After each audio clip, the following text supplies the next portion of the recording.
ঈশ্বরেশ্বর পরমেশ্বর সচ্চিদানন্দ গুণ বিগ্রহ অনাদির আদি সর্বকারণের কারণ অনন্ত কোটি ব্রহ্মাণ্ডের অধিনায়ক নন্দনন্দন ব্রজেন্দ্র নন্দন ভগবান শ্রীকৃষ্ণের অসীম অনুকম্পায় অসীম কৃপায় আমরা সকলে হরিকথা গুরুকথা ভাগবত কথা তথা ভাগবতীয় কথা শুনবার মানুষে উপনীত হয়েছে।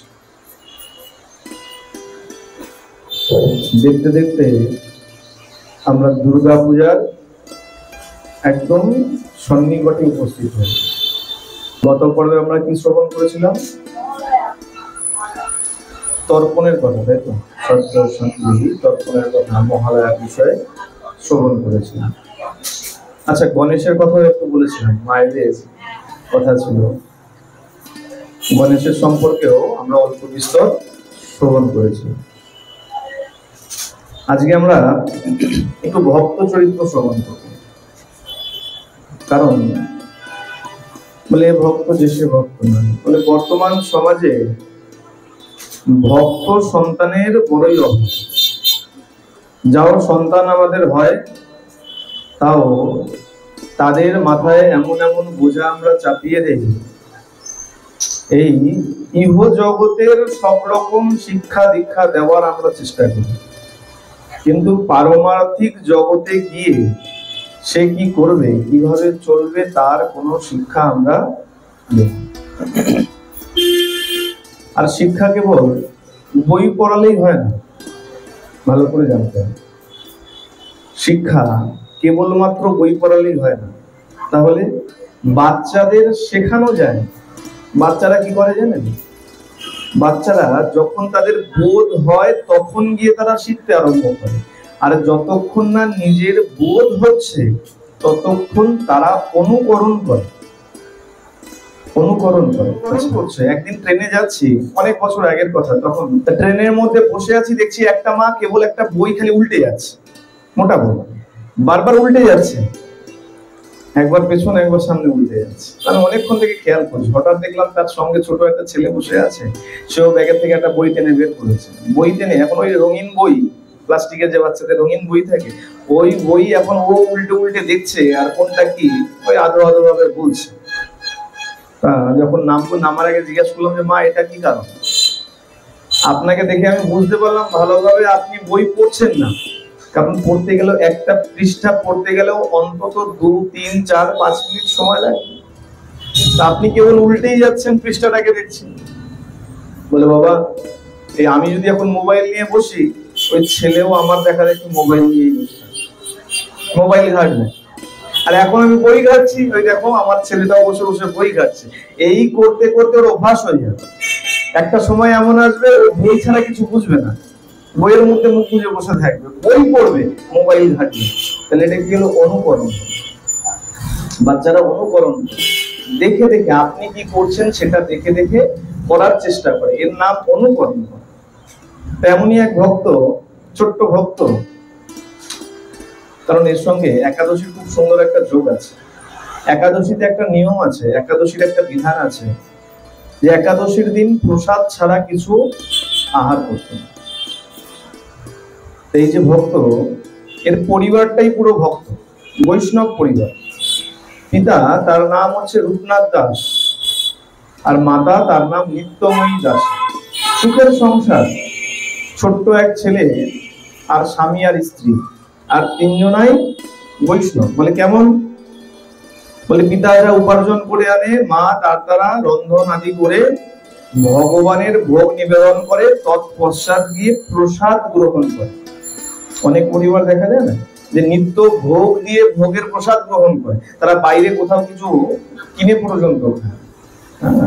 এরকম শুধু বাবাজি নয়, এরকম অনেক পরিবার দেখা যায় যারা নিত্য ভোগ দিয়ে প্রসাদ গ্রহণ করে। এই পরিবারও তাই, নিত্য ভোগ দিয়ে প্রসাদ গ্রহণ করে। কিন্তু বলে যে ভক্তের জীবনে দুঃখ একটু বেশি হয়। সাধারণ মানুষ দেখবেন কত সুন্দর খেলে ধুলে উপার্জন করে আমোদ প্রমোদ করে বেড়াচ্ছে, কিন্তু ভক্তকে দেখা যায় প্রতি পদে পদে কষ্ট ভোগ করে। কৃষ্ণ ভক্ত সুদামার জীবন চিন্তা করুন। প্রতি পদে পদে কষ্ট। নিজের ঘরে এক মুঠ খাবার আনার উপায় নাই, যাও আনতে যাচ্ছিলেন, অন্য প্রতিবেশীর অন্ন নাই চিন্তা করে তাকে পর্যন্ত দান করে দিলেন। ক্ষুধার জ্বালায় নিজের সন্তান দেহত্যাগ। প্রতি পদে পদে কষ্ট। কেন? বলে ভগবান পরীক্ষা নিচ্ছে। যখনই জীবনে কষ্ট আসবে জানবে ভগবান তোমাকে প্রশ্নপত্র দিয়েছে। আর তুমি যদি সেই দুঃখের সময় যদি ভগবানকে ভুলে গেছো, ভগবানকে দোষারোপ করে নিয়েছো, তার মানে জানবে তুমি আর উত্তীর্ণ হতে পারবে, সেই পরীক্ষায় উত্তীর্ণ হতে পারবে। আর যখন যখন জীবনে দুঃখ আসে জানবে তখন তখন ভগবান তোমার সঙ্গে সঙ্গে চলে। সুখের সময় ভগবান তোমার সঙ্গে নাও থাকতে পারে, কিন্তু দুঃখের সময় ভগবান ভক্তের পাশ কখনো ছাড়ে না। জগন্নাথ রথযাত্রার সময় শুনিয়েছিলাম যে এক ভক্তের কথা, সেটা শোনাবো না এখন। যে সমুদ্রে বালির চরে গিয়ে হাঁটাচলা করতো, চরণ চিহ্ন দেখেছিল। তা ভগবান বলছে যখন দুঃখ আসে জীবনে তখন আমি ভক্তকে কখনো ছেড়ে দিই। আজকে হঠাৎ করে এই ভক্তের পরিবারেও দুঃখ নেমে আসলো। কি হলো? হঠাৎ করে এই যে পিতা রূপনাথ দাস হঠাৎ করে কোনো এক রোগের কারণবশত সেই পিতার ব্যাধিত হয়ে। চিন্তা করুন, যে মা কখনো কারো দ্বারস্থ হয়ে কাজ করে নাই, উপার্জন করে নাই সংসার চালাবার জন্য, তার জন্য কতটা কঠিন পরিস্থিতি সেটা। স্বামীর দেহান্ত হয়ে গেছে, অকুল পাথারের মধ্যে পড়ে গেছে, কি করে আমি সংসার চালাবো? তার মধ্যে আমার একটা ছোট্ট সন্তান আছে, আর এই সন্তান খেতে খুব ভালোবাসে। সন্তানের নাম হলো রঘুনন্দন। ভালোবাসায় মা তাকে রঘু বলে ডাকে। এখন দেখেন না কত বড় বড় কত সুন্দর সুন্দর নাম রাখে, আর পাড়া প্রতিবেশী নাম কেটে ছোট করে দেয়, তাই তো? মা খুব আদর করে নাম রেখেছে জগন্নাথ, পাড়ার সব লোক থেকে বেড়ায় জগা, এই জগা আইটিকায় বলে। কেন বলে? না জগন্নাথ নামটা ভালো লাগছে, ছোট করে। বাবা মা সব করে নাম রাখে। এই সন্তানেরও নাম হয়ে গেছে রঘু, আর এই রঘু খেতে খুব ভালোবাসে। দেখবেন কত ছোট ছোট বাচ্চা থাকে, খুব নাদুস নুদুস দেখতে, আর যা দেবেন একদম টপাটপ খেয়ে। হয়তো ভাত খেয়ে উঠেছে, একটা কলা দেওয়া হলো, টপ করে খেয়ে নিল, আর কেউ কিছু দিল, টপাটপ খেয়ে নিচ্ছে। খেতে ভালোবাসে, খেতে খেতে একদম নাদুস নুদুস হয়ে গেছে। বা এখন মা বলে, দেখ বাবা এত খাস না, খাবার যে ঘরে আছে তা তো তোর জন্যই আছে, তুই খাবি, আর কে খাবে, কম কম খা। কিন্তু রঘু শোনে না। দেখতে দেখতে তার যখন পিতার দেহান্ত হয়েছে, অকুল পাথারের মধ্যে পড়ে গেছে, মা এখন চিন্তা করছে সংসার চালাবো কি করে, কি করবো।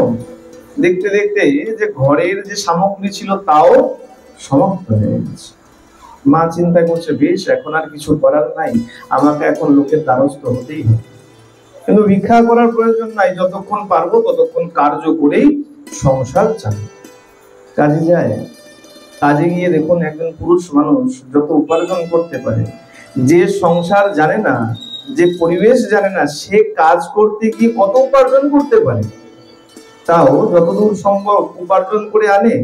আর যে উপার্জন করে নিয়ে আসে, যতটুকু নিয়ে আসে তা দিয়ে যা রন্ধন করে ওই দুজনে ভাগ করে খায়। এখন রঘু বলে, মাগো এই যে রান্না করো তার বেশি কি তুমি খেয়ে নাও? ছোট সন্তান তো বুঝতে পারে না যে পরিবেশ এখন কেমন, পিতা নাই, মায়ের এখন কেমন কঠিন পরিস্থিতি।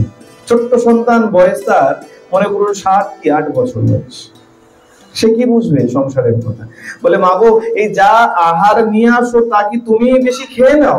আমার তো উদর পূর্তি হয় না, আমার পেটই ভরে না। মা মনে মনে দুঃখ পায়। মা বলে, ভগবান বানিয়েছো মা, কিন্তু এতটুকু সামর্থ্য দাওনি যে সন্তানকে দুবেলা দুমুঠো পেট ভরে খেতে দিতে। কি করে মা? যা আয় উপার্জন করে আনে রঘুকে খেতে দিয়ে, যা রন্ধন করে রঘুকে দিয়ে দেয়, আর নিজে কি করে পথ দিয়ে যখন আসে তখন কিছু শাক লতা পাতা কুচু যা পায় তাই তুলে নিয়ে আসে, তাই সেদ্ধ করে, তাই কোন রকম খেয়ে দিন গুজরান করে। দেখতে দেখতে অনভ্যাসের কারণে কার্য করাতে তার অভ্যাস নাই। দেখতে দেখতে সে অসুস্থ হয়ে পড়েছে, প্রচন্ড জ্বর, অসুস্থ। দেখতে দেখতে একদিন, দুদিন, 3টে দিন পার হয়ে গেছে, ঘরে এক দানা পর্যন্ত আহার নেই। ওই ছোট্ট ছেলে রঘু আর থাকতে পারে না, বলে ক্ষুধার জ্বালায় আমরা বড়রাই থাকতে পারি না, মনকে সান্ত্বনা দিতে পারি না। বলে ক্ষুধা তো ছেড়ে দিন, একটা একাদশী নির্জলা করতে পারি না। একটা দিন জেনে শুনে, জেনে যে না আজকে খাবো না, একাদশী করবো, তাই সম্ভব হয়। আর না জেনে যখন ঘরে প্রকৃতই আহার না থাকে, তখন কত কঠিন পরিস্থিতি হতে পারে। একদিন তাও নয় সামলানো যায়, কিন্তু 3-3টে দিন একটা ছোট বাচ্চার পক্ষে সেটা সম্ভব। মাকে বলে, মা গো, এই এখন যদি তুমি খেতে না দাও তাহলে হয়তো আমি মরেই যাব, এত ক্ষুধার জ্বালা আমি আর সহ্য করতে পারছি না, মা আমাকে তাড়াতাড়ি খেতে দাও। মা অসুস্থ, 3 দিন ধরে বিছানায় শয্যাশায়ী হয়ে রয়েছে, কিন্তু ওই ছেলের কথা শুনে যে মা গো আর যদি খেতে না দাও তাহলে হয়তো মারাই যাবে, সেই দুঃখে এখন মা কোন রকম বিছানা ছেড়ে উঠে পাড়ায় বেরিয়েছে, কার্য করার জন্য নয়, এখন আর কার্য করার মতো পরিস্থিতি নাই তার, বেরিয়েছে ভিক্ষা করার জন্য। ভিক্ষা করেছে, 1 মুঠো চাল পেয়েছে।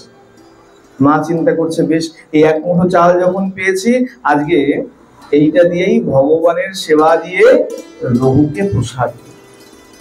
বাড়িতে এসছে, যেই মাত্র বাড়িতে এসছে রঘু ছুটে এসছে, মা মা খাবার এনেছো? খেতে তো ভালোবাসে, আর তার মধ্যে আজ 3টে দিন হয়ে গেছে কোনো আহার পায়নি। মা বলছে, দেখ বাবা, তুই যেমন খেতে পাসনি, তেমন ঘরে যে আমাদের ছোট্ট গোপাল আছে, সেও তো 3 দিন খায়নি। দেখুন পরিস্থিতি কত কঠিন। মা কিন্তু গোবিন্দের কথা বলে না, এমন নয় যে আহার নিয়ে এসছে আর ছেলেকে বানিয়ে দিয়ে দিয়েছে, না, বলছে বাবা তুই যেমন খেতে পাসনি, 3টে দিন তো ওই গোপালও খেতে পারেনি, তারা আগে রন্ধন করে আগে গোপালকে ভোগ দেই, তারপর আমরা প্রসাদ। বলে না, বৈষ্ণব সংসারে যখন আছে, এখন সন্তান কি বলছে, ওই ছোট্ট সন্তান, হ্যাঁ হ্যাঁ মা তুমি ঠিকই বলেছো, আমরা তো প্রসাদ ছাড়া কখনো কিছু পাই না। বেশ মা, আমি অপেক্ষা করছি, তুমি রন্ধন করো, আগে গোপালকে সেবা দাও, তারপর আমরা প্রসাদ। আর এদিকে পরীক্ষা নেবার জন্য ভগবান প্রস্তুত হয়ে গেছে। কেন? বলে ভক্তকে পরীক্ষা নেওয়াই তো তার কাজ। দেখে যে এমন কঠিন পরিস্থিতিতে আমাকে মনে রাখে নাকি আমাকে ভুলে যায়। ভগবান কি করেছে, এক সাধারণ সাধু বৈষ্ণবের বেশ ধারণ করে আজকে ওই মায়ের দরজায় এসে দাঁড়িয়েছে। রঘু খেলতে চলে গেছে, ছোট্ট শিশু তো, মা রন্ধন করবে, ভগবানের ভোগ দেবে, ততক্ষণ আমি খেলে আসি। রঘু চলে গেছে খেলতে। আজকে ওই সাধু বেশি ভগবান এসে দাঁড়িয়েছে দরজায়, হাত দিয়েছে, রাধে রাধে মাগো, কেউ আছো নাকি? ভগবানের সেই মধুর কণ্ঠস্বর শুনে মা চিন্তা করছে, এত মধুর ভাবে আমাকে মা বলে কে ডাকে। তাড়াতাড়ি রন্ধনশালা থেকে বেরিয়ে এসেছেন, এসে দেখছে এক সাধু দাঁড়িয়ে আছে তার দরজায়, আর সাধুকে দেখা মাত্রই তার হৃদয়ে যেন আনন্দের ঢেউ খেলে গেছে। চিন্তা করুন, কঠিন পরিস্থিতি, ঘরে দানা পানি নাই পর্যন্ত গ্রহণ করার, যা 1 মুঠ পেয়েছে, চিন্তা করেছে গোপালকে নিবেদন করে সন্তানকে প্রসাদ দেবে, আর ইতিমধ্যে এক সাধু এসে উপস্থিত। এমন কঠিন পরিস্থিতি, মায়ের মনে কিন্তু কোনো খারাপ চিন্তন আসে না, মায়ের মনে আনন্দ জেগে গেছে। মা হাত দিয়েছে, রঘু বাবা কোথায়, তাড়াতাড়ি আয়, তাড়াতাড়ি আয়। রঘু ছুটতে ছুটতে এসছে, মা মা হয়ে গেছে? না রে বাবা, এই দেখ আমাদের কত সৌভাগ্য। বলে অনেক সৌভাগ্যের ফলে বৈষ্ণব আসিয়া আমি। দেখ বাবা, আমাদের কত সৌভাগ্য, আজকে বৈষ্ণব এসছে, সাধু এসছে। ভগবান ওই সাধু এসে ভগবান বলছে, মাগো আমি 3টে দিন কিছু খাই নাই। গোপাল কদিন খায়নি? সেই নিত্যময়ী মায়ের ঘরে গোপালও 3টে দিন অভুক্ত রয়েছে। ভগবানও সেই কথাই বলছে, মাগো 3টে দিন কিছু খাই নাই, বড় ক্ষুধা পেয়েছে, কিছু কি আহার হবে? মা বলছে, অবশ্যই হবে। সাধু যখন এসছে, সাধুর সেবা দেওয়া আমার কর্তব্য, অবশ্যই হবে। ক্ষণকাল এমনি অপেক্ষা করুন, আমি রন্ধন করে ভগবানের ভোগ দিয়েই আপনাকে প্রসাদ পারস করছি। রঘুকে বলছে, বাবা এই তাড়াতাড়ি আয়, এক কাজ কর, এই সাধুকে নিয়ে যা, ঘরে নিয়ে গিয়ে বসতে দে। বৈষ্ণব সাধু, মা চলে গেছে রন্ধনশালায়, রঘু এখন সেই সাধু বৈষ্ণবকে নিয়ে ঘরের মধ্যে গেছে। ভাঙা একটা কুটির ঘর, ছোট্ট একটা ঘর, খাট পালঙ্ক চেয়ার টেবিল কিচ্ছু নাই, কেবল গোপালের এক সিংহাসন রয়েছে। রঘু চিন্তা করছে সাধু এসছে, মা বলেছে সাধু হলো ভগবানের থেকেও বড়, তাহলে মা যদি ভগবানকে সিংহাসনের মধ্যে রাখে, তাহলে সাধুকে আমার কোথায় রাখা উচিত? আরো উচ্চ আসন দেওয়া উচিত। ভগবানের থেকেও বড় বলেছে মা সাধু, এখন বসতে দেব কোথায়? আসনও নাই, খাট পালঙ্কও তো নাই। ছোট্ট শিশু মনের, শুদ্ধ মনের বিচার কিরকম দেখুন। আমরা তো এখন সব ভুলে গেছি এইসব। ওই ছোট্ট রঘু হঠাৎ করে কি মনে হয়েছে, তার মায়ের একটা ছেঁড়া কাপড় ছিল, ওই কাপড়টাকে তাড়াতাড়ি বের করে ওই কাপড়ের আঁচলখানা পেতে দিয়েছে। আঁচলটা পেতে দিয়ে ওই বৈষ্ণবকে বলছে, বৈষ্ণব ঠাকুর, এটা যেসে আসন নয়, এটা এক বিশেষ মূল্যবান আসন, এটা আমার মায়ের আঁচল। জানেন, যখন যখন আমার মনে দুঃখের জাগরণ হয়, যখন আমি অনেক কষ্টে থাকি, আমি এই মায়ের আঁচল যদি গায়ে জড়িয়ে নেই, তৎক্ষণাৎ আমার দুঃখ যেন কোথাও উধাও হয়ে যায়, আমার সব কষ্ট যেন কোথায় উধাও হয়ে যায়। সেই আসন আপনাকে পেতে দিয়েছি, আপনি বসুন, দেখবেন আপনারও যদি মনের কোনো দুঃখ থাকে, কোনো কষ্ট থাকে, এই আসনে বসা মাত্রই আপনার সব দুঃখ কষ্ট কোথায় যেন উধাও হয়ে যায়। শিশু মনের বিশ্বাস, আমরা বিশ্বাস করি না। এখনো দেখবেন যদি কারো কোনো বিপদ হয়, কেউ কোনো কষ্টে থাকে, আর বাড়িতে গিয়ে যদি মাকে বলে যে মা জানো আজকে এটা এটা হয়েছে, অফিসে গিয়েছিলাম, কার্যক্ষেত্রে গিয়েছিলাম, এমন এমন ঘটনা ঘটেছে, মা যদি একবার মাথায় হাত বুলিয়ে বলে বাবা চিন্তা করিস না, সব ঠিক হয়ে যাবে, ওই একটা কথাতেই দেখবেন আপনার সব দুঃখ সব কষ্ট যেন কোথায় দূরে চলে যাচ্ছে। মায়ের মতন এই জগতে দ্বিতীয় আর কেউ। এ কারণে বলা হয়, ভগবান শাস্ত্রে পর্যন্ত বলেছে যে আমার সেবা পূজা করার দরকার নাই, তুমি যদি তোমার পিতা মাতার সেবা পূজা করে নিয়েছো, দর্শন দেবার জন্য আমি যাব তোমার কাছে, তোমাকে আমার কাছে আসার প্রয়োজন নেই। প্রেম সে হলো। তাহলে জীবিত পিতা মাতার যে সেবা করে না, সে চাহে যতই গোবিন্দের ভজনা করে নিক না কেন, ভগবানকে সে কখনো। ওই ছোট্ট শিশু মনের কত সুন্দর বিচার একবার ভেবে দেখুন। ওই আঁচল পেতে দিয়েছে, আজকে ওই বৈষ্ণব রূপী ভগবান চিন্তা করছে নিত্যময়ী, তুমি কত সুন্দর ভাবে তোমার সন্তানকে গড়ে তুলেছো, বেশ তোমার সন্তান তো এমন, এখন দেখি তুমি কেমন বৈষ্ণব সেবা দাও। আগে কি তোমার কাছে বৈষ্ণব, নাকি আগে তোমার কাছে তোমার সন্তান?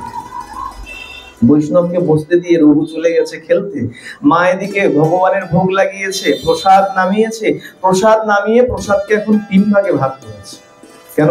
এই যে বৈষ্ণব এসছে, এক ভাগ তার সন্তান রঘুর জন্য, আর এক ভাগ নিজের জন্য।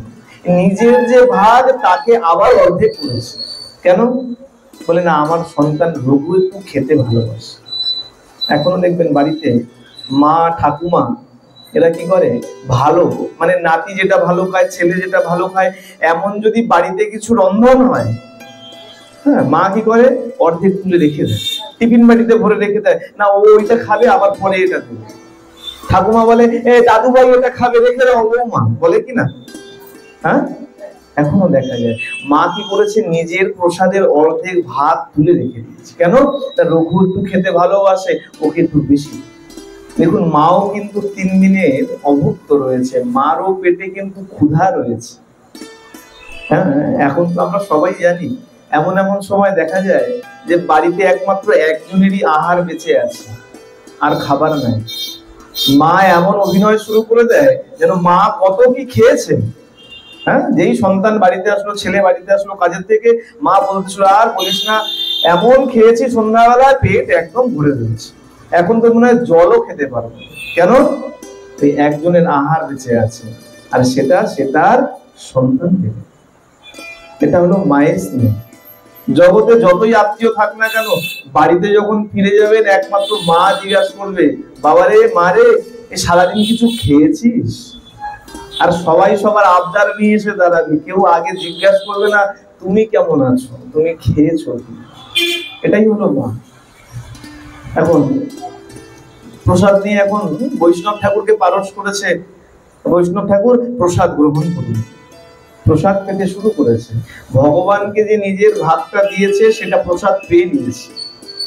পেয়ে নিয়ে পরীক্ষা নিতে এসছে তো ভগবান, যে কেমন বৈষ্ণব সেবা দাও একটু দেখবো।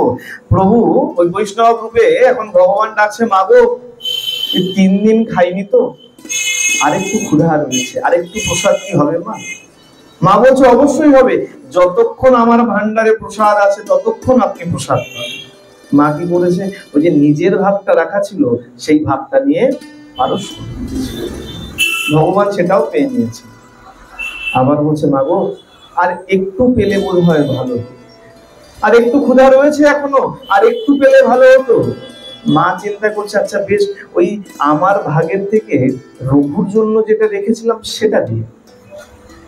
সেটাও দিয়ে দিয়েছি। ভগবান আবার বলছে মাগো ক্ষুধা এখনো মেটে নাই, আর একটু প্রসাদ কি হবে? রাধারানী গোবিন্দের অন্তরে বসে বলছে, প্রভু তুমি কি করছো?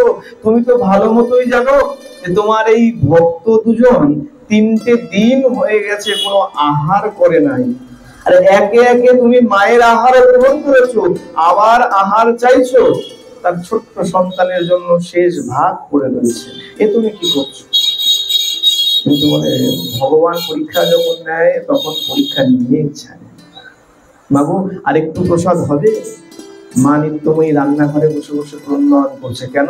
এই প্রসাদ দিতে হবে তাই ভেবে নয়, তাহলে তিনি নিজের ভাগ্যের পরিহাস দিচ্ছেন, যে কেমন ভাগ্য আমার, কত সৌভাগ্যের পরে সাধু গুরু বৈষ্ণব এসছে, আর তাকে যে একটু পেট পুরে আহার দেব, তৃপ্ত করে আহার দেব, সেই সামর্থ্য আমার মধ্যে ক্রন্দন করছে।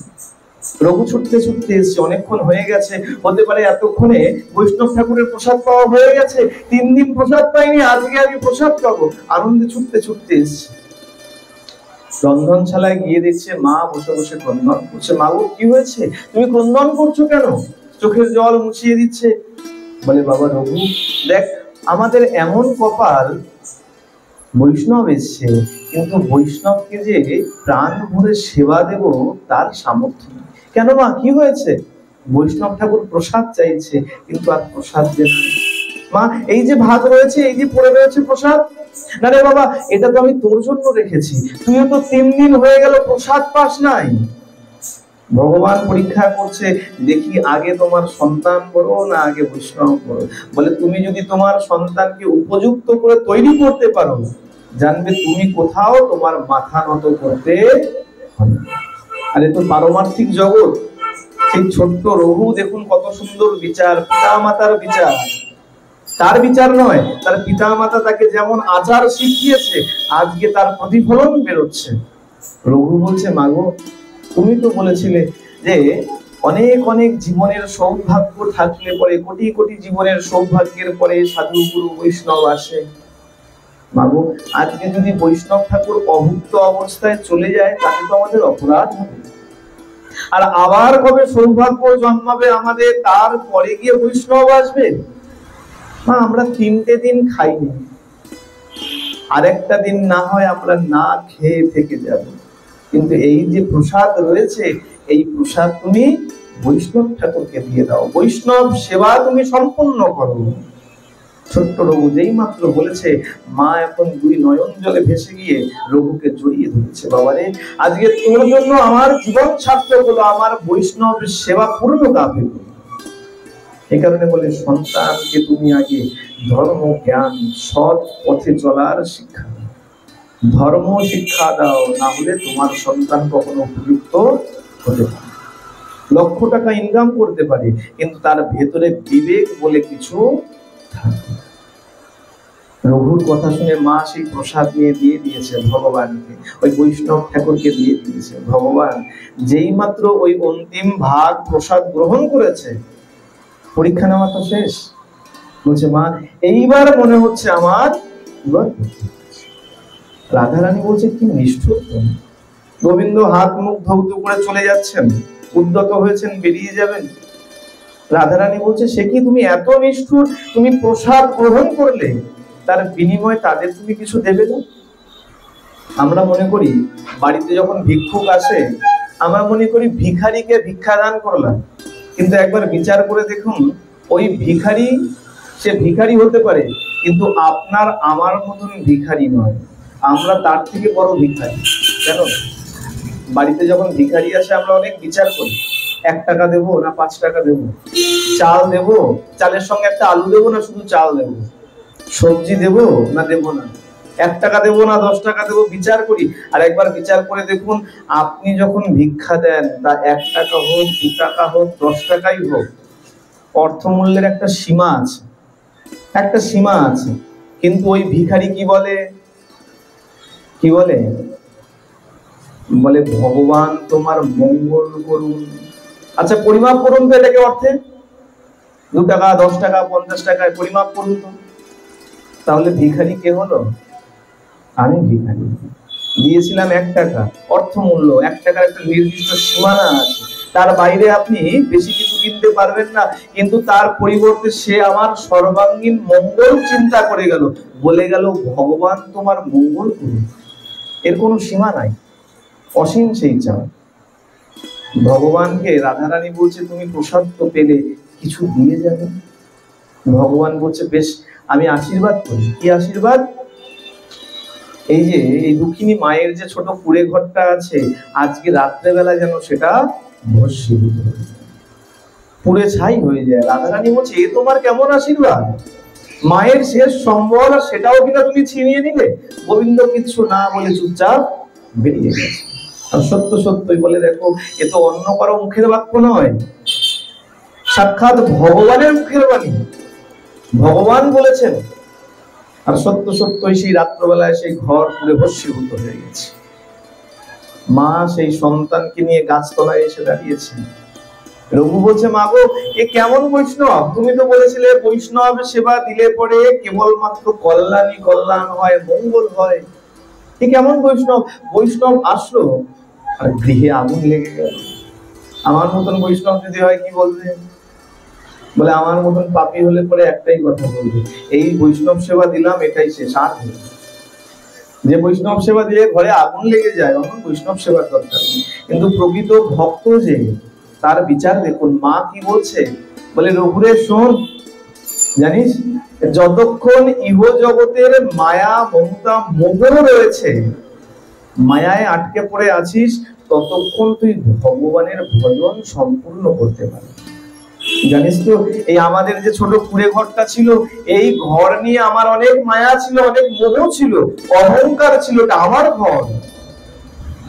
আজকে বৈষ্ণব ঠাকুর কৃপা করে সেই ঘরটাকে ভস্মীভূত করে দিল, মানে আমার একটা মায়া জ্বলে শেষ হয়ে গেল, একটা মোহের সমাপ্ত হয়ে গেল। অর্থাৎ আমরা একটা পদক্ষেপ গোবিন্দের দিকে এগিয়ে গেলাম। প্রেম সে বলো, কত শুদ্ধ বিচার দেখুন। তাহলে সন্তান কেন হবে না? আমার মতন বিচার থাকলে এমন সন্তান তৈরি সম্ভব। এখন কি করবে? দেখতে দেখতে দিন যায়, গাছতলার মধ্যে বসে থাকে। রঘু এখন অনেকদিন হয়েছে রঘু খেতে পায় নাই। হঠাৎ মা গাছতলায় বসে বসে ক্রন্দন করছে, আর সেই পথের সামনে থেকে এক বুড়িমা যাচ্ছে। বুড়িমা বলছে, হ্যাঁ রে মানি, তুমি ক্রন্দন করছিস কেন রে? বুড়িমা কি বলবো, আমার ঘরের ছোট্ট সন্তান রঘু, তা সে আজ অনেকদিন হয়ে গেল আহার পায়নি। কতদিন হয়ে গেছে আহার পায়নি, আমার মতন হতভাগিনী মা তার মুখে একটু আহার তুলে দিতে পারছে। ওই বুড়িমা বলছে, শোন তুমি ক্রন্দন করিস না, এক কাজ কর, তোর ছেলেকে পাঠিয়ে দে। কোথায় জানিস? এই গ্রামের শেষে সেখানে ভাগবতের আসর চলছে।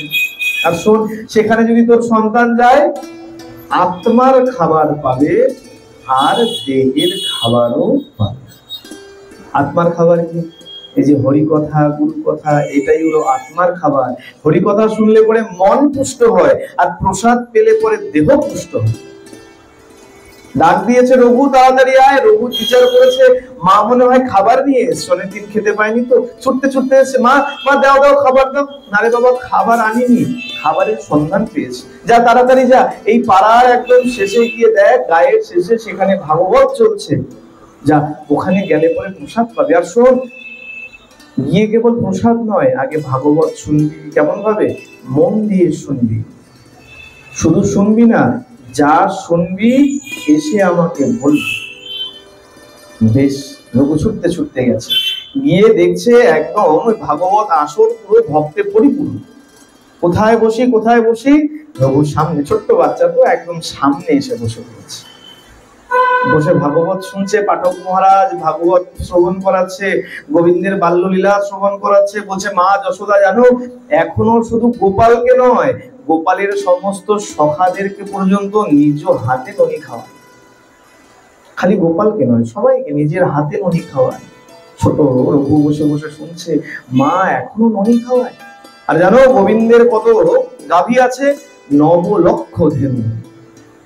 রঘু শুনে বিচার করে, ওরে বাপ রে বাপ, 9 লক্ষ ধেনু! আমার পাড়ার যে ঘোষ কাকু আছে, তার তো মাত্র 30টা গরু, আর 30টা গরুকে পালবার জন্য 5-5টা লোক লাগিয়ে রেখেছে। 30টা গরু পালার জন্য যদি 5টা লোক লাগে, গোবিন্দের 9 লক্ষ ধেনু, তাদের পালবার জন্য কত লোক রাখবে? উঠে দাঁড়িয়েছে রঘু। রঘু উঠে দাঁড়িয়ে প্রশ্ন করছে, মহারাজ আমার একটা প্রশ্ন আছে। ছোট্ট ছেলে তো, মহারাজ বলছে, বস বাবা বস, পরে প্রশ্ন করবে। শিশু মন, শুদ্ধ ভক্তি, উঠে দাঁড়িয়ে বলছে, না না না, আগে আমার প্রশ্নের উত্তর দিতে হবে। বলে, আচ্ছা বেশ, বল কি প্রশ্ন? এই যে আপনি বললেন মা যশোদা এখনো নাকি ননি খাওয়ায়, এখনো কি সত্যই ননি খাওয়ায়? সবাইকে খাওয়ায়? পাঠক বাবা বলছে, হ্যাঁ রে বাবা, মা এখনো ননি খাওয়ায়, সবাইকে ননি খাওয়ায়। আচ্ছা, এই যে বললেন গোবিন্দের নাকি 9 লক্ষ ধেনু, এখনো 9 লক্ষ ধেনু আছে? হ্যাঁ রে বাবা, গোবিন্দের এখনো 9 লক্ষ ধেনু আছে। বলে, আরে বাবা, তাহলে তো অনেক লোকের প্রয়োজন। কিসের লোকের প্রয়োজন? না, 9 লক্ষ ধেনু পালবার জন্য তো অনেক লোক দরকার। আমার পাড়ার ঘোষ কাকু, তার 30টা গরু, 30টা গরু পালবার জন্য 5টা লোক আছে। তাহলে গোবিন্দের কত লোকের প্রয়োজন? আচ্ছা পাঠক মহারাজ, আমি যদি যাই, আমাকে একটা কাজ দেবে? জানো, আমার বাড়িতে আমার মা অসুস্থ, দুবেলা খেতে পাই না আমরা, মায়ের জন্য ওষুধপত্রের ব্যবস্থা করতে পারি না। গোবিন্দের বাড়িতে যখন এত ধেনু আছে, আমিও গরু চড়াতে পারি। আমি যদি যাই, আমাকে একটা চাকরি দেবে, একটা কাজ দেবে? শুদ্ধ ভক্তি দেখে পাঠক মহারাজ বলছে, হ্যাঁ হ্যাঁ, অবশ্যই দেবে। ভাগবতের বিশ্রাম হয়েছে, বসে বসে ভাগবত শুনেছে, প্রসাদ গ্রহণ করে ছুটতে ছুটতে বাড়িতে গেছে। হাত দিয়েছে, মা মা তাড়াতাড়ি এসো, তাড়াতাড়ি এসো। মা বলছে, হ্যাঁ রে, এত দৌড়াচ্ছিস কেন? থাম থাম, আস্তে, ধীর ধীর, তাড়াতাড়ি বসো। আজকেই মনে হয় তোমার সঙ্গে আমার শেষ একসঙ্গে বসে প্রসাদ। কেন রে বাবা, এমন ভাবে কেন বলছিস? না, আমি আজকেই বৃন্দাবন যাব। বৃন্দাবন যাবে? হ্যাঁ, পাঠক মহারাজ বলেছে, বৃন্দাবনে মা যশোদা এখনো নিজের হাতে সমস্ত রাখাল বালককে ননি খাওয়ায়। গোবিন্দের 9 লক্ষ ধেনু আছে, আমি যাবো ওই গোবিন্দের বাড়িতে চাকরি করব, কাজ করব। পাঠক মহারাজ বলেছে, আমি গেলে এখনো গোবিন্দ আমাকে কাজ দেবে। আরে বোকা, এসব এখনের নয়, অনেক বছর হয়ে গেছে, আজ থেকে 5,500 বছর আগে গোবিন্দ লীলা করতো। না না, পাঠক মহারাজ বলেছে, পাঠক মহারাজ কখনো মিথ্যা বলে না রে বাবা, সত্য বলছি, এসব এখন আর কিছু নয়। মা যখনই মানতে চাইছে না, প্রসাদের পাত্র মার হাতে ধরিয়ে দিয়ে রঘু ছুটতে শুরু করেছে। রঘু শোন শোন শোন। কার রঘু আর কে শোনে? ছুটতে ছুটতে চলে গেছে সেই ভাগবতের আসরে। কিন্তু বিশ্রাম হয়ে গেছে, সবাই সবকিছু গুছাচ্ছে। জিজ্ঞাসা করছে, হ্যাঁ গো, এই যে ভাগবত মহারাজ যিনি ছিলেন, পাঠক মহারাজ, তিনি কোথায় গেলেন? বলছে, তুই তো এই পথ দিয়ে চলে গেলেন। রঘু ছুটতে শুরু করেছে, দেখছে দূর থেকে পাঠক মহারাজ যাচ্ছে, হাত দিয়েছে, মহারাজ মহারাজ দাঁড়ান দাঁড়ান। মহারাজ পিছনে ফিরে দেখছে, ও মা, এ তো সেই ছোট্ট রঘু। হ্যাঁ রে রঘু, বাড়ি যাসনি? বাড়ি গিয়েছিলাম তো। আচ্ছা একটা কথা বলুন তো, এই মা যশোদা এখনো কি ননি খাওয়ায়? হ্যাঁ রে বাবা, ননি খাওয়ায়। আচ্ছা, এখনো কি গোবিন্দের 9 লক্ষ ধেনু আছে, তাদের চড়ায়? হ্যাঁ অবশ্যই, এখনো চড়ায়। হাত ধরে নিয়েছে পাঠক মহারাজ, চলুন আমার বাড়িতে যাবেন। আমার মা বিশ্বাস করছে না। আমি বৃন্দাবন যাব বলেছি, মা বলছে না এইসব এখন আর কিছু হয় না, নাকি অনেক বছর আগের কথা। পাঠক মহারাজ বলছে যা বাবা বাড়িতে যা, আমি কালকে যাব। না না না, কালকে গেলে হবে না, আমি আজকেই বৃন্দাবন যাত্রা করব। পাঠক মহারাজ ওই ছোট্ট সন্তানের ভক্তিতে বিগলিত হয়ে গেছে, শুদ্ধ ভক্তি। বলে সন্তানকে ছোট অবস্থায় কখনো বলতে নাই তুই পারবি না, পারবি না, পারবি না, সবসময় উৎসাহ দিতে হয়, তুইও পারবি, তুইও চেষ্টা কর, তুইও পারবি। পাঠক মহারাজ বুঝতে পেরেছে এই ভক্তিকে নষ্ট হতে দিলে চলবে না। চল বাবা চল। বাড়িতে নিয়ে এসছে। বাড়িতে যখন পাঠক মহারাজ এসছে, সিদ্ধাত্মা ওই বৃদ্ধা মাকে দেখে বুঝতে পেরেছে, কপালের দিকে তাকিয়ে দেখছে এই মায়ের আর বেশি দিন আয়ু নাই। নিত্যময়ীকে বলছে হ্যাঁ রে মা, এই যে তুই রঘুকে আটকাচ্ছিস, আজ বাদে কাল তুই থাকবি না, তোর আর আয়ু বেশি দিন নাই, তখন রঘুর কি হবে? কেন আটকাচ্ছিস ওকে? ছেড়ে দে, আমার বিশ্বাস ও বৃন্দাবন গেলে পরে ও গোবিন্দকে পাবে। রঘু তো এত ভারী কথা বুঝতে পারছে না, মা বুঝতে পেরেছে। বলে আচ্ছা বেশ, আমি যেতে দেব। ঠিক আছে, আমি তোকে যেতে দেবো। না যেতে দেবো না, তুমি প্রতিশ্রুতি দাও আজকে রাত্র বেলাতেই আমি রওনা। বেশ, প্রতিশ্রুতি দিয়েছি। পাঠক মহারাজ বলছে হ্যাঁ রে রঘু, এই শোন, তুই যে পাঠ শুনলি, দক্ষিণা দিস নাই। পাঠ শুনে দক্ষিণা দিতে হয়, দক্ষিণা দে। রঘু মাথা চুলকাতে শুরু করেছে। পাঠক মহারাজ দক্ষিণা তো আমার কাছে। আচ্ছা শুনুন, আমি একটা কথা বলি, আমি তো বৃন্দাবন যাব, উপার্জন করব, অনেক অর্থ হবে, আমি যখন ফিরে আসব এসে আমি আপনাকে দক্ষিণা দেব। না রে বাবা, আমার ওই অর্থকরীর দক্ষিণার প্রয়োজন নাই।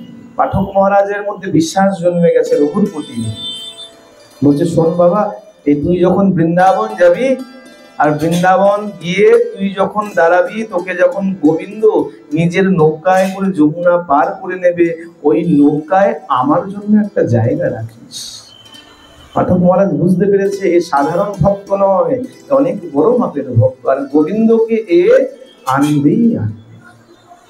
মা নিত্যময়ী বুঝতে পেরেছে। নিত্যময়ী বলছে বাবা, এ যখন পাঠক মহারাজকে নিয়ে পার হবি, তখন সেই নৌকায় আমার জন্য একটা জায়গা।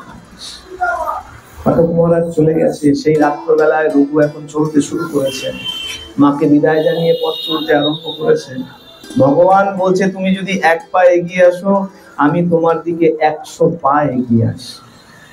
রঘু চলতে শুরু করেছে, কিন্তু পথ চেনে না। পাঠক মহারাজ বলেছে যখনই বিপদে পড়বি গোবিন্দের নাম স্মরণ করবি, মধুসূদনকে ডাকবি, দেখবি তোর কোনো বিপদ থাকবে না। আজকে ভগবানের নাম স্মরণ করতে করতে আজকে রঘু চলেছে। ভগবান চিন্তা করছে রঘু তো বৃন্দাবন যেতে পারবে না, কেন? পথ তো চেনে না। কি করবেন?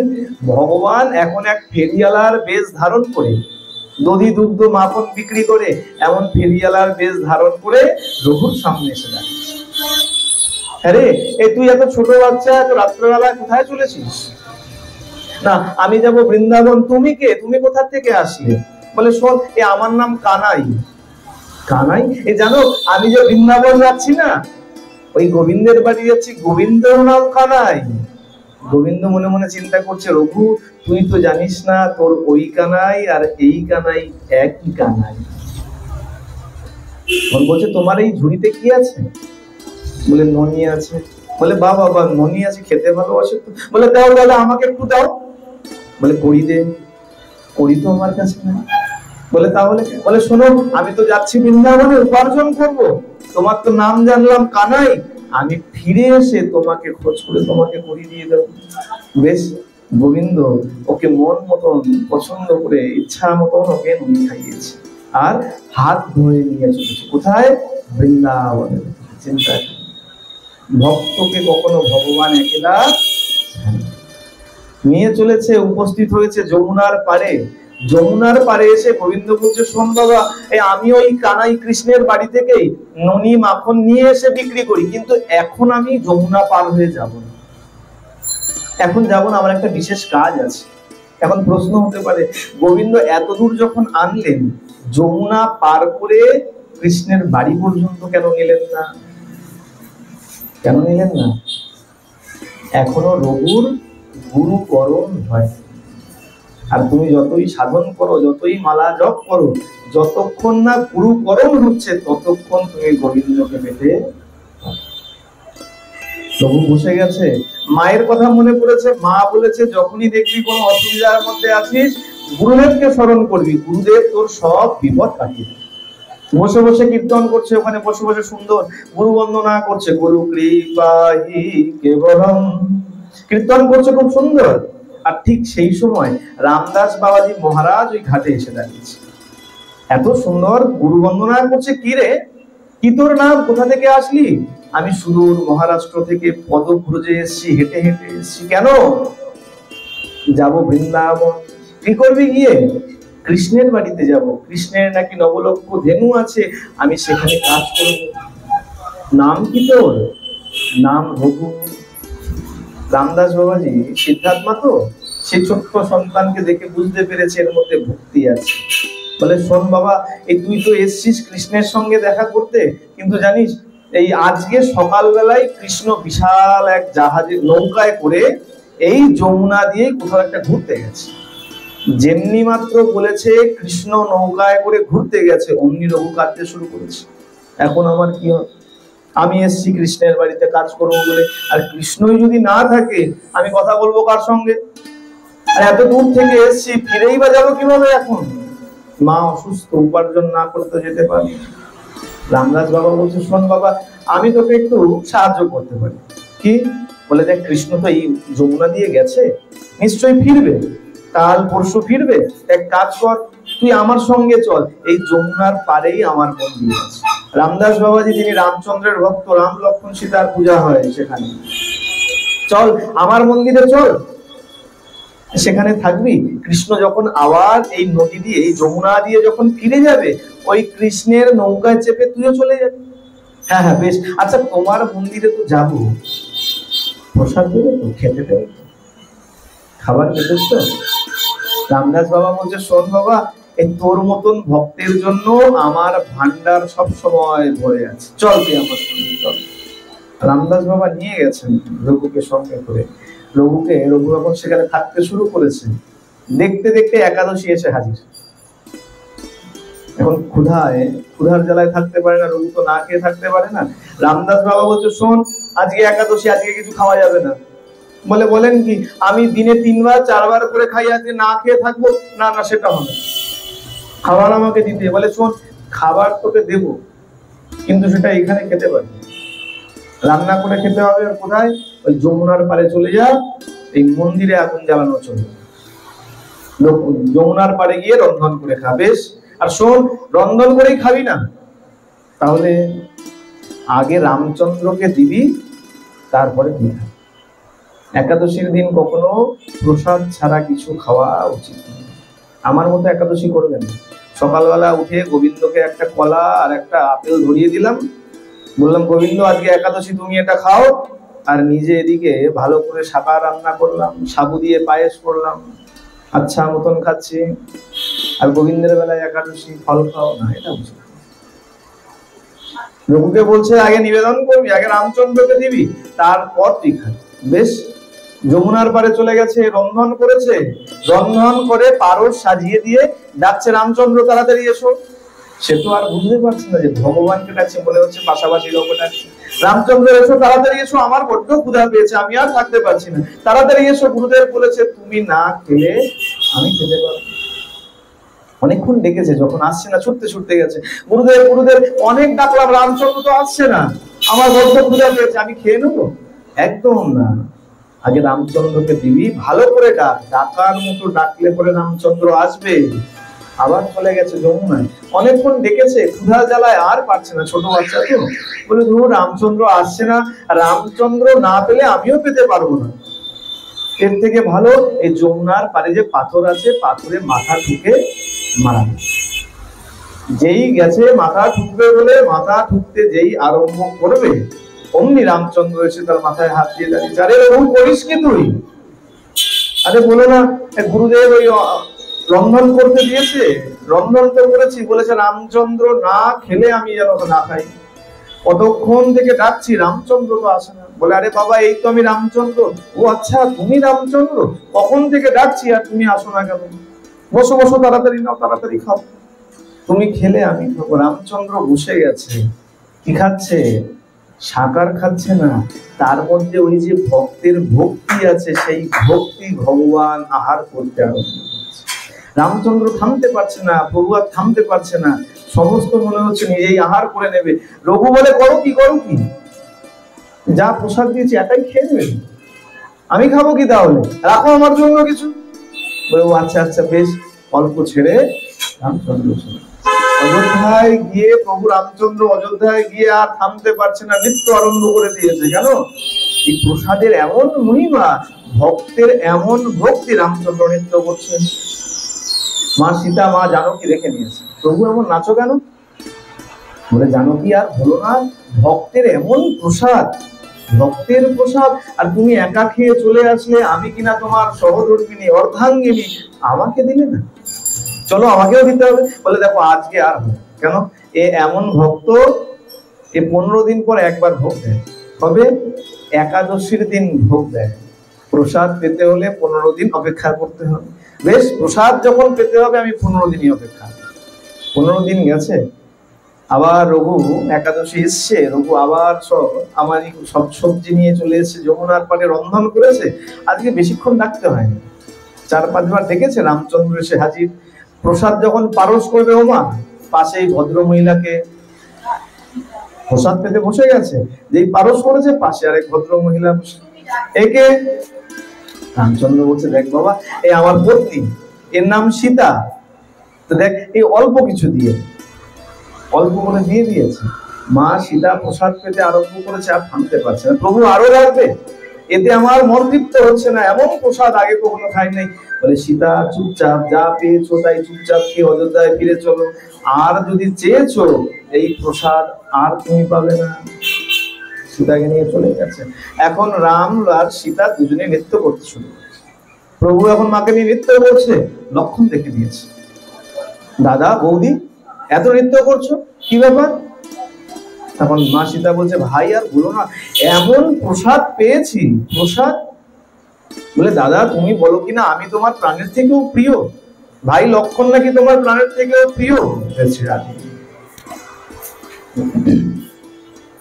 যে ভাই লক্ষণ নাকি তোমার প্রাণের থেকেও প্রিয়, আর আজকে প্রসাদ পেয়ে আসলে একবার ভাইয়ের কথা মনে করো, চলো আমিও প্রসাদ পাবো। বলে, ভাই এই প্রসাদ রোজ রোজ পাওয়া, 15 দিনে একবার, একাদশীর দিন অপেক্ষা করেছে।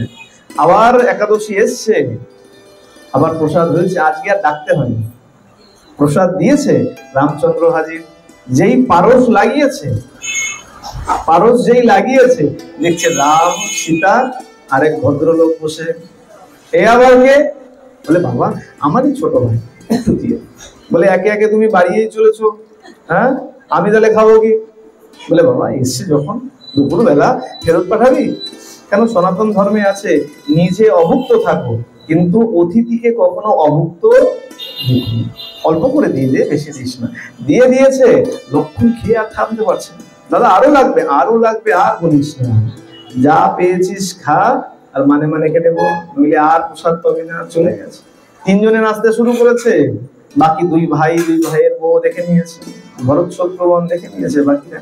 দাদা এখন আছে কেন, লক্ষণ নাচে কেন, বৌদি নাচে কেন, জিজ্ঞাসা করে জানতে পেরেছে প্রসাদ। বলে, আচ্ছা বেশ। হনুমান দেখে নিয়েছে। বলে, প্রভু এত নৃত্য করো কেন, মা এত নৃত্য করছো কেন? বলে, হনুমান আর বলো না, এমন প্রসাদ পেয়েছি। হনুমান মুখ ফুলিয়ে নিয়েছে। প্রভু বলে, আমি নাকি তোমার সব থেকে বড় ভক্ত, আর তুমি একা একা প্রসাদ পেয়ে আসলে, আমাকে একবার বললে না, আমাকেও প্রসাদ দাও। বলে, হনুমান এই আজকে আর হবে, প্রসাদ পেতে হলে আবার 15 দিন অপেক্ষা করতে হবে, তারপরে প্রসাদ পাবে। বেশ, 15 দিন অপেক্ষা করেছে। আজকে রঘু গুরুদেবকে বলছে, গুরুদেব ওইটুক দিলে হবে না, তো ওইটুখানি কুমড়ো, ওইটুখানি পেঁপে, 2টো আলু ওই দিলে হবে না। কেন? বলে, রাম আসে, বউকে নিয়ে আসে, ভাইকে নিয়ে আসে, না জানি আজকে আবার কাকে নিয়ে আসবে। বেশি বেশি দিন। রামদাস বাবা চিন্তা করছে, হতে পারে আশেপাশের ভক্তরা আসে, প্রসাদ দিতে হয়, আচ্ছা যা একটু বেশি করে দিয়ে দিয়েছে। ওমা আজকে যখন প্রসাদ বাড়তে বসেছে, পারস করতে বসেছে, সবাইকে তো দিয়েছে, দেওয়ার পরে দেখছে আরো 4 জন বেড়ে গেছে, 7 জন হয়ে গেছে, আর অন্তিম পংক্তিতে এক বিশাল দেহ দাঁড়িয়ে রয়েছে। দেখেই মাথা খারাপ হয়ে গেছে, বলে এত বড় দেহ, একে প্রসাদ দিতে গেলে আমি আর কিচ্ছু পাবো না, একে আমি দিতে পারবো না, আমাকে বলবে না প্রসাদ দেওয়ার কথা। এটাকে বলে ভগবান এটা আমার ভক্ত হনুমান, আমার ভক্ত, এ অল্পতে, দেখতে অনেক বড়, দেখতে বিশাল, কিন্তু বেশি খায় না, অল্প খায়, অল্প দিয়ে দে বাবা, ফেরাস না, বেশ অল্পই দেবো, অল্প দিয়েছে, থামতে আর পারছে না, থামতে পারছে না। সবাইকে বলছে যদি প্রসাদ আবার পেতে চাও আজকে মানে মানে বাড়ি চলো, আর চেও না, ফিরে গেছে। পরের দিন রঘু মনে মনে গজগজ করছে, এদের কি একটু খারাপও লাগে না? আমি এত বাচ্চা একটা ছেলে এত টানতে টানতে নিয়ে যেতে পারি, আর আমি একা রান্না করবো, সবাই বসে বসে খাবে, আজকে আর যাবো, পরের একাদশী আজকে আর যাবো না। এই ভাড়ার ঘরে বসে কাঁচা কাঁচাই তুলসী পাতা দিয়ে নিবেদন করবো। যেমনি নিবেদন করতে যাবে রামচন্দ্র সে হাত ধরেছে, বাবা করিস কি, আজকে তুই যমুনার পারে গেলি না? বলে আচ্ছা তুমি কি পেয়েছো বলো। একদিন নিজে আসলে, বউকে আনলে, ভাইকে আনলে, আরো ভাইদের আনলে, ভক্ত হনুমানকে ডেকে আনলে, আমি এত, তোমার কি একটু মায়া দয়া নেই? আমি একা এত রান্না করতে পারি? বলে বেশ বাবা রাগ করিস না, চল। বলে না না আমি যেতে পারবো না, এত কিছু নিয়ে যেতে পারবো না। আচ্ছা বেশ যেতে পারি, তা তোমার হনুমানকে ডাকো, হনুমান সব নিয়ে যাবে। বলে বেশ, হনুমানকে ডেকেছি, হনুমান তোর অল্প নিতে পারে না, মনে আছে তো বিশল্য করলি আনতে বলেছিল, আর কি করেছে, পুরো পাহাড় তুলে নিয়ে চলে গেছে। বলেছে সবজি নেওয়ার জন্য, ভাড়ার ঘরে যত সবজি ছিল সব সবজি নিয়ে একদম যমুনার পারে উপস্থিত হয়েছে। রামদাস এসে বলছে, রামদাস বাবাজি এসে বলছে সে কি, এই ভাড়ার ঘর খোলা কেন? গিয়ে দেখে ভাড়ার ঘরে কোনো সবজি নাই। রঘু করে কি, রোজ বলে অল্প অল্প বেশি দিতে, আজকে ভাড়ার ঘর খালি করে নিয়ে গেল, কি ব্যাপার? যাই হোক গিয়ে দেখি যমুনার পারে হয় কি। গিয়ে একটা গাছের আড়ালে দাঁড়িয়ে পড়েছে, আর দাঁড়িয়ে পড়ে যে দৃশ্য দেখেছে, তার সাধারণ জীবনে এই প্রথম সেই দৃশ্য দেখতে পেয়েছে। কি দেখেছে? রঘু রান্না করছে না, আজকে রঘু ভগবানের কোলের মধ্যে বসে পড়েছে। ভগবান রামচন্দ্র রঘুকে ওই বলেছে আমি আর রান্না করতে পারবো না, তোমরা এসে পাত পেরে খাবে, আর আমি রান্না করবো, আজকে আর করতে পারবো না। রঘুকে রামচন্দ্র কোলে করে নিয়ে বসে আছে। চিন্তা করুন, ভক্তিতে ভগবানকে কোথায় নামাবে। রঘু আজকে ভগবানের কোলে বসে আছে, মা সীতা তার 4 বোনকে নিয়ে আজকে রন্ধন করছে। চিন্তা করুন, মা লক্ষ্মী সাক্ষাৎ মা সীতা আজকে রন্ধন করছে, আর লক্ষণাদি বাকি ভাইয়েরা চামর ব্যঞ্জন করছে, হাওয়া দিচ্ছে। কাকে? রামচন্দ্রকে না, তাকে ভগবানের কোলে যে ভক্ত বসে আছে, তারাও চিন্তা করছে কেমন ভক্ত, যার জন্য আমার দাদা পর্যন্ত পাগল হয়ে গেছে, সেই ভক্তকে আজকে হাওয়া করছে। রামদাস বাবাজি সেই দৃশ্য দেখে আর থাকতে পারেন, ছুটে গেছেন, রঘুকে জড়িয়ে ধরেছেন, ভগবানকে প্রণাম করেছেন। প্রভু সারা জীবন তোমার কত তপস্যা করেছি, ভজন পূজন করেছি, কিন্তু তোমাকে তো কোনোদিন দর্শন করতে পারিনি, কিন্তু এই ভক্ত রঘুর কৃপাতে আজকে আমি তোমার দর্শন পেলাম। বলে সংসারে যদি তোমার এক ভক্ত পুত্রের জন্ম তুমি যদি দিতে পেরেছো, শুধু তুমি কেন, তোমার সঙ্গে জড়িত যারা আছে তাদের সবার উদ্ধার। গুরুদেবের কৃপায় কেবলমাত্র শিষ্যের উদ্ধার হয় না, উপযুক্ত শিষ্য পেলে শিষ্যের হাত ধরে গুরুদেব পর্যন্ত ভগবানকে লাভ করতে পারে। এখন রঘু, গুরুদেব বলছে বাবা রঘু, এই হলেন তোর সেই কৃষ্ণ যার জন্য তুই অপেক্ষা করছিস। রামচন্দ্র বলছে বল কি বর চাই? রঘু বলছে আমাকে কোনো বর দিতে হবে না, ওই কৃষ্ণের সঙ্গে আমি কৃষ্ণের বাড়িতে যাব, কাজ করব। বলে বাবা আমি সেই কৃষ্ণ। বলে কি করেছে? ধনুর্বাণ ত্যাগ করে দিয়েছেন, রাম থেকে কৃষ্ণ হয়ে দাঁড়িয়েছেন, আর মা সীতা রাধা হয়ে দাঁড়িয়েছেন। বলিয়ে ভক্ত বৎসল ভগবান কি। রঘুর জন্য এক নৌকা আনয়ন করেছেন, রঘুকে তো পার করে নেবেন, যমুনার পারে নিয়ে চলে যাবেন, নিজের সেই প্রাসাদে নিয়ে যাবেন। রঘু বলছে প্রভু একটু দাঁড়াও, আমার সঙ্গে আর 2 জনকে নিতে হবে। কাকে কাকে? ওই যে পাঠক মহারাজ বলেছিলেন দক্ষিণা হিসাবে আমাকে তোর সঙ্গে পার করিস, পাঠক মহারাজকে নিতে হবে। আরেকজন আমার মাও বলেছিল, যখন তুই গোবিন্দের সঙ্গে যমুনা পার হবি বাবা, আমাকেও তুই পার করে নিস। দেখুন, ভক্ত পুত্র আজকে নিজের গুরুদেব শুধু নয়, নিজের মাকে নিয়ে পর্যন্ত ওই যমুনা রূপী এই ভব সাগর আজকে পার করে দিচ্ছে। সেই নৌকায় করে আজকে প্রভুকে পার করে দিলেন। রামদাস বাবাজি বলছে, রঘু, এই প্রভুর প্রতি তোর এত আনন্দ, এত তোর নিষ্ঠা, এত তোর ভক্তি, যা আজ থেকে আমি তোর নাম রাখলাম রামানন্দ। রাম নামে যার আনন্দ তার নাম রামানন্দ। বলিয়ে ভক্ত রামানন্দ কি, রামচন্দ্র ভগবান কি। এর থেকে আমরা কিছু শিক্ষা পেলাম। কি কি শিক্ষা পেলাম?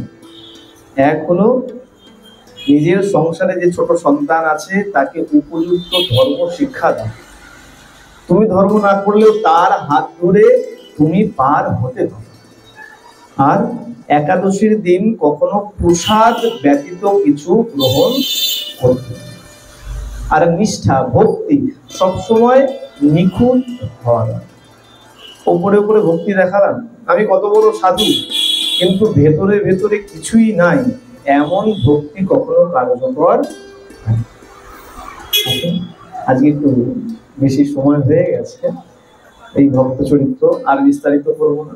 বলে ভগবানের কথা যতই তুমি বাড়াবে ততই বাড়বে, যতই আনন্দ তুমি নিতে চাইবে ততই তুমি আনন্দ পাবে। আনন্দ শেষ কখনো আসুন। আর বিস্তারিত করছি না, ভক্ত রঘুর কথা এখানে বিশ্রাম দিচ্ছি।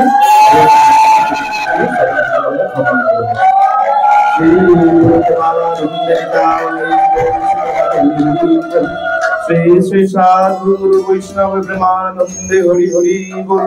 শ্রী শ্রী রাধা গোবিন্দ প্রেমানন্দে হরি হরি বল। बोलिए भक्त वत्सल भगवान की, राधा माधव की, जगन्नाथ बलदेव सुभद्रा की, सुदर्शन चक्र की, चारों धाम की, चारों संप्रदाय की, भोलानाथ की, जोगमाया की, अनंत कोटि सद्गुरु वैष्णव की, आपन अपन गुरु महाराज की, आपन अपन पिता माता की, पिताई गौर सीतानाथ हरि हरि बोलो, हरि हरि बोलो, हरि हरि बोलो। সবাই মিলে একসঙ্গে প্রেম সে বলো।